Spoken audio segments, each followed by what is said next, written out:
Apa benar kabar yang belakangan ramai dibicarakan bahwa Bobby Boss mampu memproduksi bahan bakar dengan harga jauh lebih murah dibandingkan harga BBM resmi di pasaran, yang kini berkisar di angka Rp15.000 per liter, sementara versi Bobby Boss disebut-sebut hanya Rp4.000 per liter.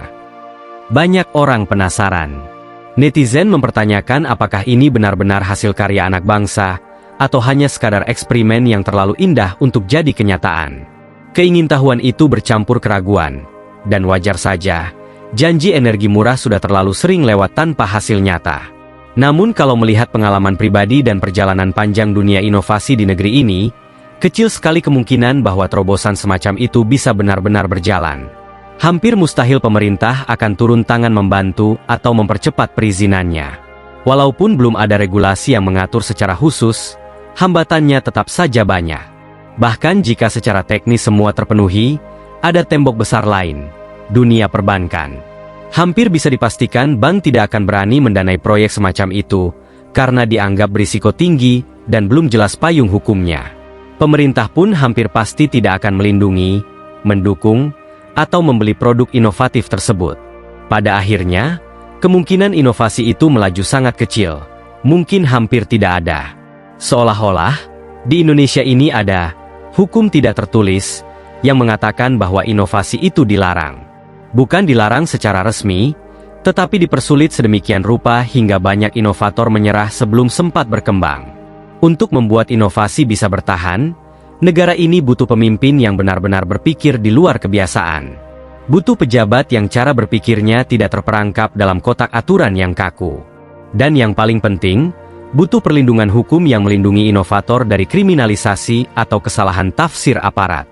Jika setiap ide baru harus menunggu regulasi, peraturan, atau kebijakan terlebih dahulu, maka tamat sudah. Negeri ini bukanlah lahan subur bagi penemu. Karena itu, saran paling realistis bagi para inovator adalah, bila teknologi yang kalian miliki benar-benar sudah terbukti dan menjanjikan, pertimbangkan untuk pindah ke Vietnam. Negara tersebut sudah lama memadukan kecepatan ala Tiongkok dan keterbukaan ala Amerika Serikat dalam menciptakan iklim bisnis yang efisien, birokrasi cepat, biaya usaha murah, dan proses perizinan yang tidak berbelit-belit. Di Vietnam, banyak hal terasa lebih sederhana dan lebih ramah terhadap pelaku usaha. Baik, kembali ke pokok pembahasan. Tadi hanya selingan kecil. Bobby Boss sendiri, bersama keluarganya, dikenal sebagai penemu dan pelaku inovasi. Mereka sangat paham bagaimana beratnya perjalanan seorang inventor. Mulai dari membuat prototipe skala laboratorium, naik ke tahap pilot project, hingga akhirnya siap menjadi commercial plant. 3 tahapan ini memerlukan waktu panjang, biaya besar, serta mental baja. Dalam perjalanan itu, tak terhitung cerita pahit yang dialami para penemu di Indonesia.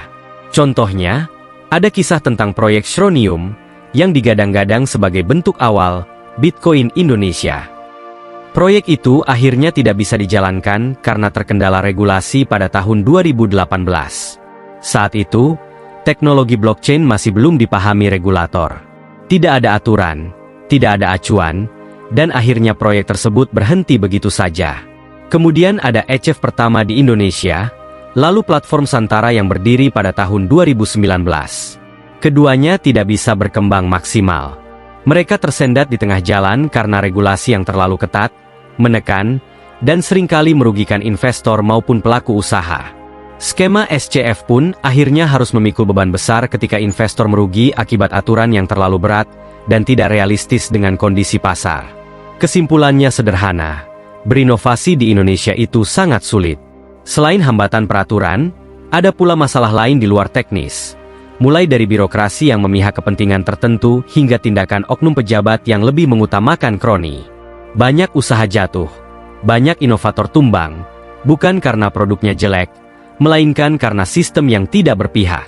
Jujur saja, jika semua hambatan itu tidak ada, jika inovasi diberi ruang sebesar-besarnya, hari ini mungkin sudah ada ribuan pionir teknologi di Indonesia. Bukan hanya sekitar 50 orang seperti sekarang, yang jumlahnya pun masih terbilang sedikit. Sejak era ayah mereka dulu, sejak masa Soeharto berkuasa, atau lebih tepatnya setelah masa itu berlalu, jumlah bilioner asli Indonesia hampir tidak pernah bertambah. Selama puluhan tahun, yang benar-benar tumbuh mungkin hanya 4 atau 5 orang saja. Selebihnya adalah orang-orang yang muncul karena keturunan, atau mereka yang bermain dalam orbit kekuasaan, menjaga kedekatan dengan regulator agar dapat bertahan dan terus berkembang hingga hari ini. Polanya sama, kedekatan dengan pejabat, siapapun yang sedang memegang tampuk kekuasaan. Kembali ke Schronium, andaikan proyek itu dulu benar-benar berjalan, mungkin ukurannya hari ini sudah setengah sebesar Ethereum. Kalau sedikit boleh berandai-andai, Santara pun mungkin sudah menjadi bursa UKM terbesar di dunia. Transaksi di bursa tersebut bisa saja berlangsung 24 jam non-stop seperti bursa kripto, karena basisnya memakai blockchain. Tidak seribet sistem saat ini yang terkungkung dalam mekanisme lembaga yang terlalu birokratis dan kaku. Itulah konsep SCF yang dibangun pada tahun 2019. Cepat, modern, dan efisien. Namun kenyataannya, kini semuanya dicekik oleh regulasi. Investor yang ingin keluar tidak bisa, karena secondary marketnya dibatasi. Ketika masalah ini disampaikan berkali-kali, respons yang datang hampir tidak ada. Seolah-olah tidak masuk ke kepala regulator. Atau mungkin mereka memang tidak paham arah perkembangan inovasi. Jika pemahaman saja tidak sampai, apalagi harapan untuk peduli. Lupakan. Kembali ke Bobby Boss. Ada seseorang, Mas Ikhlas, yang merupakan rekannya, pernah datang berkunjung ke pabrik kecil dan laboratorium inovasi di Kudus.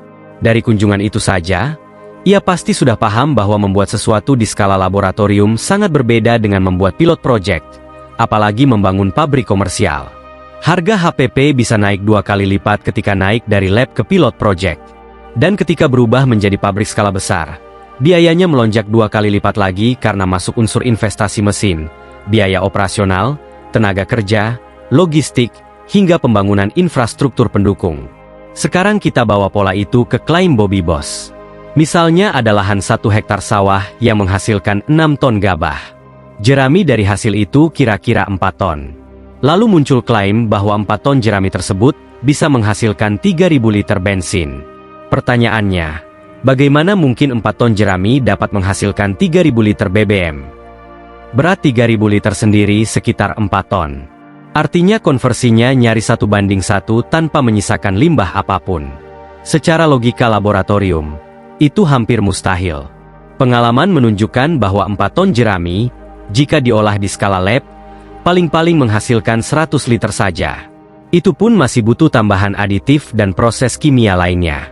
Baiklah, misalnya kita percaya bahwa dari 20 kg jerami saja bisa dihasilkan 10 liter BBM, walaupun angka ini pun masih sulit dibuktikan. Kita anggap saja benar supaya perhitungan bisa dilanjutkan.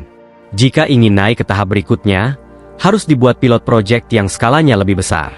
Sebelum membangun pabrik dengan kapasitas 1 juta liter per tahun, pabrik biasanya membuat versi kecil yang menyerupai mesin sebenarnya. Katakanlah pabrik besar memerlukan 100 tangki ukuran 10.000 liter.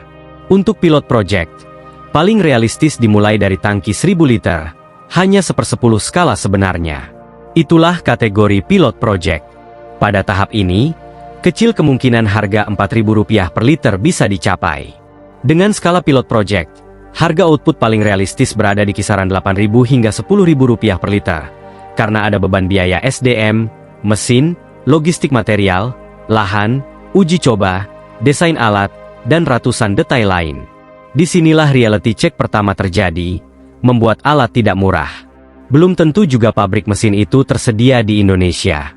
Jika harus membuat dari nol, proses desain, produksi, perakitan, hingga tes uji mesin bisa memakan waktu panjang. Seandainya pun pabrikan tersedia, pembuatan alat konversi jerami menjadi BBM pasti sudah booming dari dulu. Kenyataannya, teknologi seperti itu belum ada di pasar massal, karena proses pembuatannya sendiri menelan waktu 18-24 bulan. Belum termasuk tahap pemasangan dan perakitan yang bisa mencapai 12 bulan. Setelah itu, ada masa uji coba dan komisioning 6 bulan. Dan itu semua hanya bisa berjalan jika dana pilot project sudah siap di awal. Dengan timeline seperti ini, bahkan di tahun 2030 pun teknologi tersebut belum tentu benar-benar jadi. Sekarang, mari kita anggap semua skenario paling optimis terjadi. Teknologinya benar, pemerintah mempercepat perizinan, semua pihak menyetujui 100% tanpa hambatan, dan alat pilot project berhasil diproduksi. Hasil produksinya kemudian dibeli oleh pemerintah daerah Jawa Barat dengan harga Rp10.000 per liter. Angka itu saja sudah bisa menghemat 40% anggaran mereka. Modal disiapkan oleh Pak Purbaya, dan ketika produk pertama keluar, Presiden Prabowo datang meresmikan pabriknya. Pertanyaannya tinggal satu. Dengan semua kenyataan itu, jadi benar-benar bisa terwujud atau tidak?